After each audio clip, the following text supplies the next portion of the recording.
America is home to 33 million small businesses, the beating heart of communities across the country. And proof that the American dream is still alive.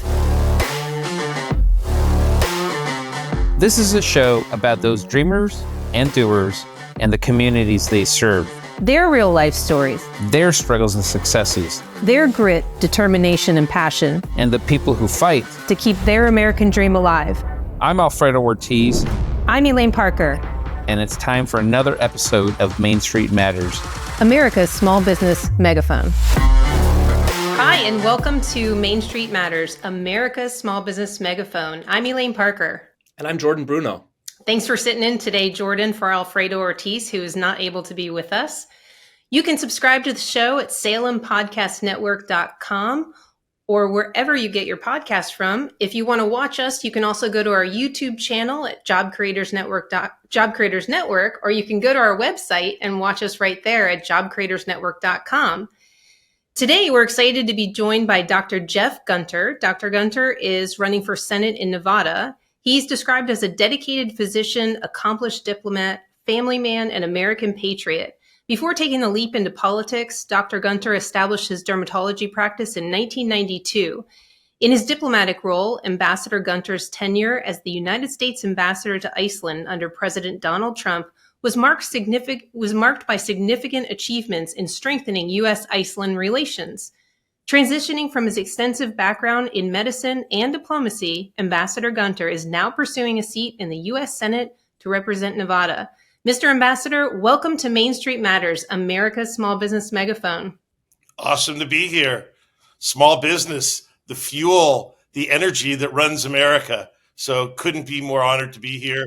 It's the heart and soul of our country. So very excited to chat today. Well, as a physician, I would imagine having your own practice, you understand the challenges of being a businessman and running a small business with employees and regulations and taxes, but you also understand our healthcare system and the challenges there. So if you win the Senate seat, you go in with a lot of great knowledge to share. Absolutely. If I win, we are going to win. Again, because I truly am a small business. I am truly a small business owner. Look at, we all know what small business can do and what government can't. We've seen Solyndra and what happens when the government tries to tip the scales and somehow pick winners and losers.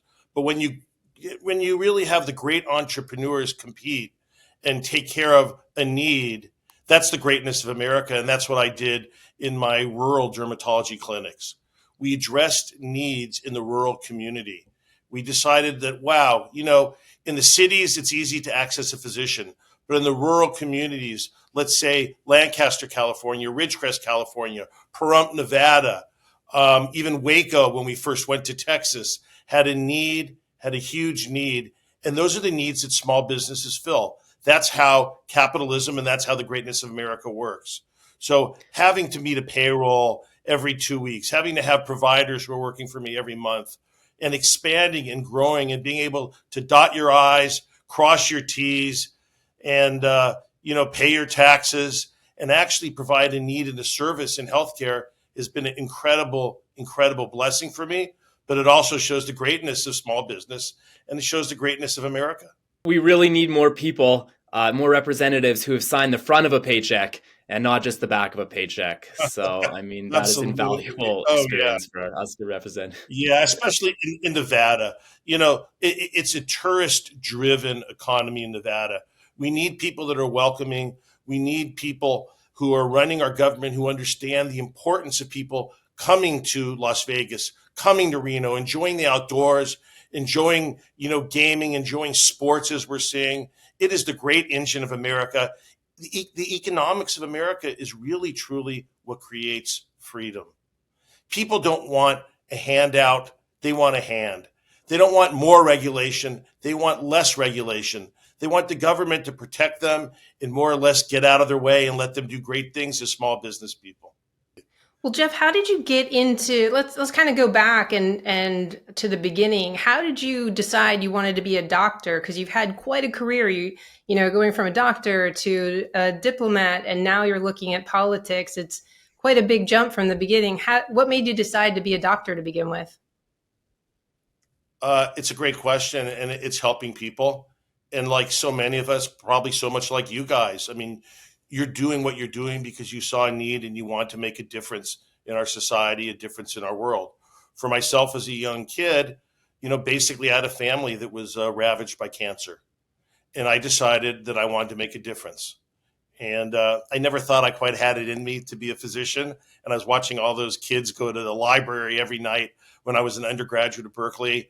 And I did very well my first year. And finally, my mother, who was actually passing away of cancer at the time, we decided that I would give it a try and take a class at UCLA. And probably just like you guys, I had an aptitude for it. I got an A.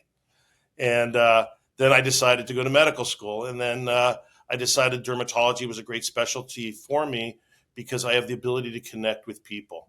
I have the ability to walk into a room, be a good listener, understand what their hopes and dreams are, and take care of a problem in a clinical setting, as well as have very good manual dexterity. And I went on to specialize in skin cancer and dermatology. And then I realized that my strength was also engaging with those individuals in the rural community, and especially those in the military. So the majority of my clinics have been set up near military bases. And it's been a tremendous blessing. And the blessing is not only taking care of the brave patriots in the military, but let's not forget their dependents. When our military people are deployed, the husbands and wives and kids are left behind. And for them to be able to come into our clinics, receive really state-of-the-art medical care, it was something that was natural. And then when I saw the world changing, whether it was after 9/11, I realized that it was not the Democrat Party that I left. It was the Democrat Party that was leaving me. And that's how I got interested in politics. And like all of us, we find out that we have certain aptitudes. And I realized that the ability to take care of people can be translated into taking care of people politically as well. It gives us greater reach. It gives us greater ability to take care of a larger group of people. And I excelled at that. I joined a national organization called the RJC and was pretty much scheduled to lead that group, which was about 50,000 people, until a knock on my door came. And it was a call from the Office of Presidential Personnel saying, hey, we heard you're a good guy. We heard you're a leader. We heard you're supportive of President Trump and America First policies. How would you like to be an ambassador? And probably like all your listeners, I'm like, sure, love to. that sounds great. And did that. And with my incredible team, we were tremendously successful. Ran it very much like a small business. I can't tell you how many people in the embassy would come up to me and they'd say, Ambassador, we've never done this before. And for me, it was just normal. For me, it was like all your small business listeners who probably make 30 decisions a day, many of which they've never done before. But that's actually what running a small business is. It's adjusting, it's adapting.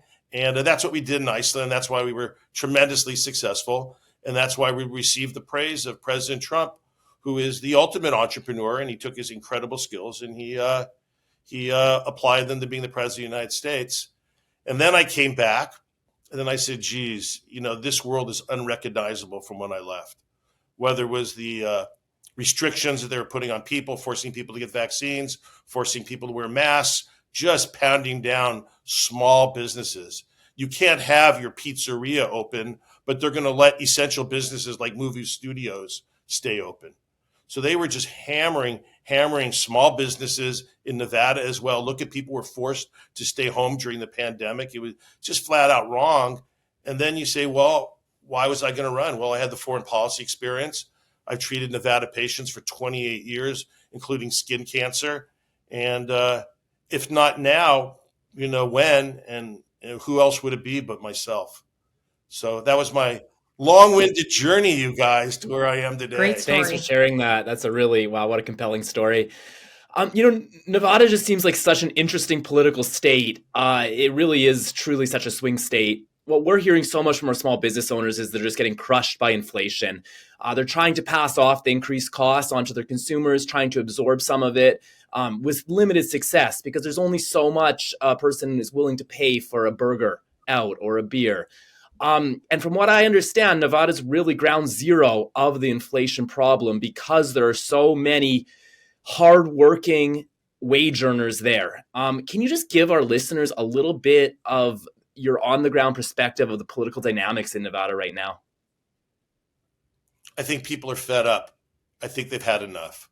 When we think of inflation, we think of two things. We think of food and we think of fuel. And think about it. Mm-hmm. There's not a huge mass transit going on in Nevada. I mean, it's relatively spread out. Las Vegas is a relatively new city, and people have to drive. And think about all the goods that are shipped into Nevada. Think about the things that are transported there. So the price of fuel is crippling. The price of food makes it very hard on people who have limited income and have to decide, is it medicine? Is it food? Is it medicine? Is it fuel? It is a tax. Absolute inflation is a tax on our great middle class.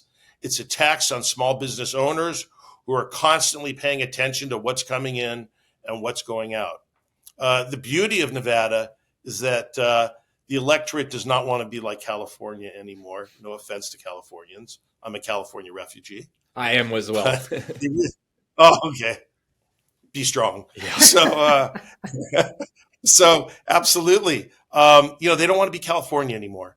And really, when you look at the popularity of Donald Trump, when you look at the popularity of his great policies, of America First policies, whether it comes to energy independence, whether it comes to getting rid of regulations, when it comes to getting rid of taxes, those are the policies of small business. And that's what the residents here in Nevada want to see. They don't want a handout. They don't want a hand out. They want a hand in running their business. And that's really what all of us are looking for as small business owners, entrepreneurs. And as the next U.S. Senator, I'm going to be supporting all those policies, all the above energy. Let's look at fuel. Let's look at wind. Let's look at all these. Why? Because that's what an entrepreneur would be doing. That's what a small business owner would be doing. So we're going to drill, baby, drill, and we're going to close the border. Absolutely. We're going to have the largest deportation program in the history of America. Absolutely. Why? Because as small business owners, we know we have to do things legally. If we don't do things legally, we get shut down. We're a country of laws, but we also want to empower those. We want to empower our workers. We want to empower those around us.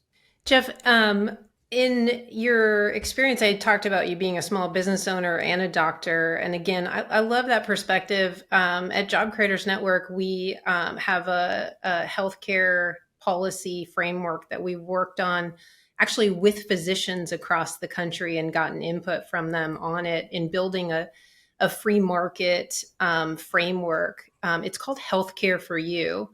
And it's about personalized medicine. It's about getting bureaucrats out of the exam room and focusing on the doctor-patient relationship, which has really been lost in the bureaucracy of Obamacare. We've got a lot of people who got insurance cards under Obamacare, but they don't necessarily have care. And so, some of the aspects of the plan are direct primary care, which is, as you know, a more of like a membership plan. I actually personally have direct primary care physician, and I pay a monthly fee, and I have full access to my doctor whenever I need to talk to her. I can message her. I can do telemedicine. I can get an appointment with her very easily. Those are just great advantages of having that. What is your perspective on healthcare and your position going in on healthcare reform and what needs to be done? Well, first off, let me give my opinion on what you're doing, and I'll give you three thoughts. Brilliant, brilliant, and brilliant. Because what you guys are doing is you're focusing on the doctor-patient relationship. And that's really the key, to get the bureaucracy out of the way.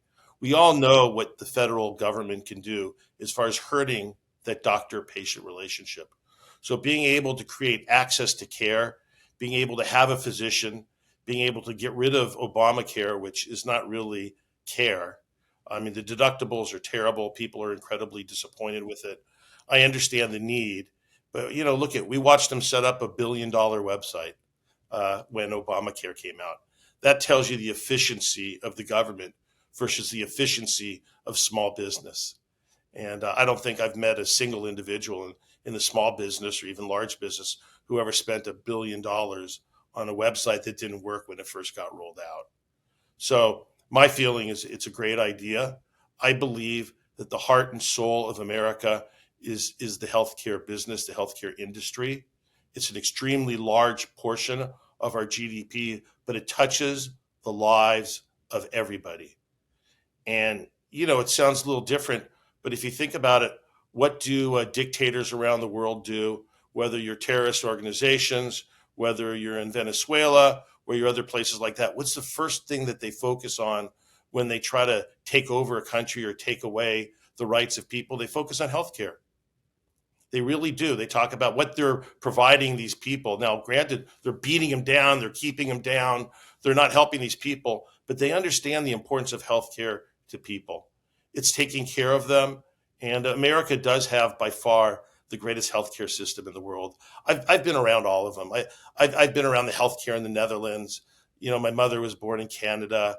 It's just like when they tear down a wall, like they're doing at our southern border. You don't see Americans going the other way. You see people flooding in here. It's the same with healthcare in America.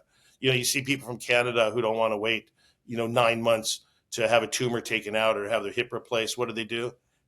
They come to America and they access the greatest healthcare system that the world has ever seen. So opening access to that in a small business entrepreneurial way is absolutely brilliant. And congratulations for doing that. And I support that. Yeah, just following up on what Elaine is saying, I mean, the other thing we're hearing from our small businesses, in addition to this broader inflation, is just how crippling the healthcare costs are to cover the employees. I don't know if you've seen the latest data, but the latest data that I saw says it's $24,000 to cover one employee and their family in premiums for a year. Now that's split between the small business and the employee. The employee pays around 25% of that, but it's just a crushing cost on both employer and employee. And it just is a runaway cost that just seems we can't get any control on. From your position as being a physician and being someone who understands basic economics, what are some of the policy prescriptions that you might champion to try to finally reverse these runaway costs? Number one, let us sell insurance over state lines, without a doubt. Let's create competition in the healthcare system. Let me buy a healthcare policy in Nevada that's offered in Wisconsin. If you're in Michigan, why don't you buy one that's offered in Arizona? Whenever you offer competition, when you ever let free enterprise work, it lowers the costs. Number two is transparency. Let's see what the cost of various procedures are amongst various institutions and put them online. And let's drive the costs that way down without ever disrupting the doctor-patient relationship, without ever disrupting the ability of you and your physician to come to a diagnosis and what's best for you and your family and your care. So definitely I would make prices more visible, and I would have increased competition among insurance companies across state lines, and that will drive the prices down. And I would support President Trump as the next U.S. Senator in Nevada when he pursues that. I would never let Anthony Fauci back to, by the way. I mean, we can talk on and on about how he really hurt the confidence of the American people in our government to give us factual and real science information. But, we could talk about that later. That's easy. Jeff, I don't know if you remember a few years ago, it was under President Trump, because he did have very good policies. He had to do a lot, obviously, by executive order because of the Congress and the dysfunctionality there sometimes. But one of the things that he championed was association healthcare plans, which we believed could have been an incredible game changer for small businesses, and allowing them to pull together and group to have the same kind of buying power that large corporations do. And unfortunately, a bunch of AGs, Democratic AGs, blocked that in the courts. But that was just a huge miss. Is that something that you've thought about and would champion if you got into the Senate? Oh, 110%. Just like I'm 110% for Donald Trump, I'm 110% for that as well. We need to increase competition. When you have increased competition and you have the transparency that we now have with the internet, you not only will drive prices down, but quality of care will improve as well. And in the past, maybe when you would drive prices down, institutions, organizations would start to cut the quality of care they're providing. It's really quite sad. It's like if you squeeze a restaurant and maybe they have to cut the burger down from 10 ounces to 8 ounces. We saw that with certain HMOs and things like that in healthcare. They would just start to limit you. They'd have a gatekeeper. They'd make it very hard for patients to access care, and they would interfere in that doctor-patient relationship. So yes, I would support that. Yes, it's important to have competition. Yes, it's important to have transparency in healthcare, and that will help the small business owners succeed. And like we said at the beginning, that's the engine of America. That's the greatness of America. And to be honest, that's what so many people in the Biden administration want to beat down. They don't want to have small business owners succeed. And if you look at whether it's even Elon Musk picking away at the Democrats now with his purchase of Twitter, in a lot of ways, I think of Elon Musk as just the greatest entrepreneur that America's ever had. And in a way, he is a small business owner. He started out incredibly small. He nearly went bust a couple times, but his entrepreneurship, his keeping an eye on the ball, is taking care of his employees, and understanding so many aspects of his business created what he created with Tesla and SpaceX and everything else. So most businesses start small, and we need to empower them. We need to help them. We need to cut regulations, and we need to give them a hand, not a handout here in America. Nice. Last question from me. Can you just give our listeners a little bit, you talked about the politics of Nevada, but can you just give a little bit of an overview of your race specifically? Where are you with your challengers? Who are you up against? And what are kind of the top 2 or 3 issues that your campaign is focusing on, and why people should vote for you in the primary, which I believe is June 11th. Is that right? 100%. That's right. We have a primary on June 11th. For me, obviously, the top issue is the border. And maybe my second issue would be the border, and my third issue would be the border. And you might say, why is that? Because when you look at it, if you do not have a border, you do not have a country. And we want a country. We are America. So when you have people flooding over the border, we don't know who they are. We don't know where they're from. We have fentanyl, which is killing our kids, killing other individuals, hurting businesses. We have crime rampant. We've all seen the stories of individuals who just close up shop, whether they're small businesses or large businesses. Go look and see what happens in the Communist Republic of California. Go to Union Square in San Francisco and look at this. There's no businesses flourishing there. There's feces on the street. There's needles all over the place. And this is intentional. This is a way to destroy the American entrepreneurial spirit. When you do not have a border, it's just like they want to flood us with socialism. And the minute you start injecting people with free money, free this, free that, that is going to hurt small businesses. That will hurt America. And they're trying to really decline what we're doing. So as the next U.S. Senator, I promise all of Nevada, I will help Donald Trump close this border. And once we do that, we will then pursue the issue of inflation, which we talked about is food and fuel. And the way that you address fuel is just like any small business owner. You have to increase supply. And you know what that means? Drill, baby, drill.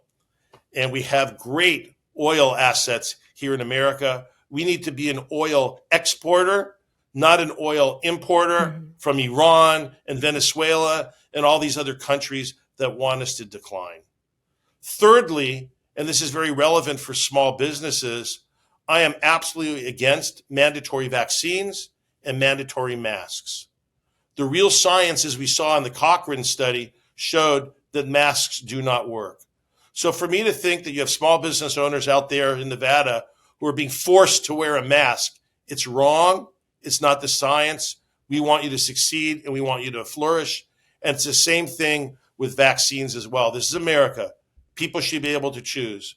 So I will protect the Nevada people. And I know the governor said this too. We will not force masks on any individuals, and we will not force people at the federal level to have a vaccine. And if we do that, as your next U.S. Senator, I will block their federal funding as well. Thank you. So we will take care of the people. And also, I want to get rid of the Department of Education. Betsy DeVos, Donald Trump's cabinet secretary, was fantastic. Betsy did a great job. Myself, as part of the administration, I saw it. But you know what she said? Get rid of the Department of Education. We don't need the federal government telling us how to run our education in Nevada. We need those extra funds, those extra monies to go to the state. And at the state and even the county level, we need to be able to take care of our students that way. So those are the things that I'm going to do for Nevada. Also, I'm going to fight like hell for more funding for our roads, our services, our airports. And I've always been kind of good at getting what I want in the past in a really nice, sweet way. And I'm going to do that for the people of Nevada 100%. Sounds great. Yeah, thank you so much for that. Wanted to expand a little bit on the immigration. We have been doing a poll for about the last 2 years of small business owners. Nationally, it's done by Scott Rasmussen and John McLaughlin. And most recently, we did a poll. Part of our poll asked about the crime in the country, and 30% of our small business owners said that crime, which includes immigrant crime, is impacting their businesses because of the excess costs to replace stolen items, but also for increased security. We're seeing states across the country do kind of wild things. New York, I know, is trying to relocate families into some of the northern cities, the suburban cities out of New York City. And they're offering to pay the first year of their rent if they will relocate. And I think those are the kinds of things that just drive up rents when the government is offering to pay those. But you also have to sort of ask the question of, if you're paying free rent for 12 months for people who've come across the border illegally, but what about the people right now? I mean, we have a cost of living crisis. We have a housing shortage. People can't afford their rents at all. And it's just, like I said, the 30% number has been picked up by the media out of our poll like crazy, because 30% of our small business owners are saying this is impacting them. And we have a small business owner in Arizona, in Tucson, who calls it a crime tax. He said all the small business owners there call the crime a crime tax. So it is significantly impacting our small businesses. We're a small business advocacy organization. Immigration is not something we normally get into. We talk about economics, we talk about policy and economic policy, but we don't talk about immigration. And we're actually being pulled into this discussion because the economic spillover is hurting our small businesses. So well said. Remember, if you don't have a border, you don't have a country. If you don't have a country, you can't run small businesses. The reality is, look at the differences between businesses in different countries. Why don't you take someone from, an African country, put them in Switzerland, and let's see how they run their business. Businesses are very much driven by the culture and their consumers, the people who are actually buying from them. And if you do not have a border, you do not have a country. If you do not have a country, it's very hard to run your small business. And secondly, free money and free stuff is a poison in America. Our system is based on working hard and getting something in return. If you take individuals like they're trying to do now and poison them with free stuff, free money, free housing, it undermines the basis of our country, the values of working hard. And let me tell you, those individuals that are trying to do this are very smart. You can take an amazing, amazing population like our Latino population, like what we have here in Nevada. I mean, I'm fluent in Spanish. My entire business, the majority of them have been Latinos in healthcare. My wife is Latina. And what they try to do is they try to take these amazing, great people and they go, okay, well, they're not going to take our free money, but let's give them other free stuff. let's try to get our claws into them and undermine their great independence, their great entrepreneurial spirit. And that's what, when the government gets involved in our small businesses, that's what we get. So it's really terrible when they're giving free stuff away. The crime tax, I completely understand. And think about what happened in New York with the bodega owner. The guy came in there, threatened his life. He defended himself. And then at first impulse, the district attorney wanted to prosecute the bodega owner for defending his life. It wasn't only his business and his possessions. So things need to change. We need to stand up. We need to step forward. We need to support our small businesses and support their ability to function and to get crime out of the way and let them do what they do best, which is entrepreneurism and providing goods and services for the people of Nevada and America. Well, Dr. Gunter, can you tell our listeners and our viewers where they can find out more about you and your campaign? Absolutely. Go to drjeffgunter.com, drjeffgunter.com. We've already been endorsed by Lee Zeldin, the former Secretary of Defense, Chris Miller. Leo Terrell has endorsed me. We have great support from Laura Loomer. These are great patriots who understand that we need to win the Senate. My competitor is, in the primary, basically just a deep state guy who's pushed by the Washington, D.C. elites. They were petrified that I was going to get into the race. We are doing amazingly well. And then in the general election, I'm running against Jackie Rosen. Mm-hmm. And I am the only person who can beat Jackie Rosen. Why? I have the foreign policy experience as a U.S. ambassador. Secondly, I have the experiences treating patients in Nevada for nearly 29 years in skin cancer. I know the rural community. I know the people of Nevada. I've been able to talk to them about life and death issues. And quite honestly, also, I'm America First guy. I'm a pro-Donald Trump guy. And we see Donald Trump is up by about 8 points right now here in Nevada over Joe Biden. It's just been a complete 100% disaster. And Jackie Rosen has been an aider and abetter of the terrible policies of Joe Biden. We call her rubber stamp Rosen. Why? She's voted with those terrible policies at a rate of 93%. So if you see our border crumbling, thank you, Jackie Rosen. If you see our inflation on our food and our fuel going out of control, thank you, Jackie Rosen. If you see endless wars where we're spending billions of dollars to secure the border in Ukraine when we're not even supporting our border here and closing it and taking care of small business owners, thank you, Jackie Rosen. So for all those reasons, I'm going to be the next U.S. Senator in Nevada. And I just want to thank you guys, too. What you're doing is you're supporting the engine of America. And God bless you for doing it. And God bless you for filling the need and getting that important word out. So thank you. Well, thanks so much for joining us. And we wish you the best of luck in your race. Thank you for taking the time to join us on Main Street Matters, America's small business megaphone. Main Street Matters is part of the Salem Podcast Network. New episodes debut every Wednesday and Friday. You can subscribe to the show at salempodcastnetwork.com. If you want to watch us, you can go to our YouTube channel at Job Creators Network, or you can watch us at our website at jobcreatorsnetwork.com. Thanks, and we'll see you next time.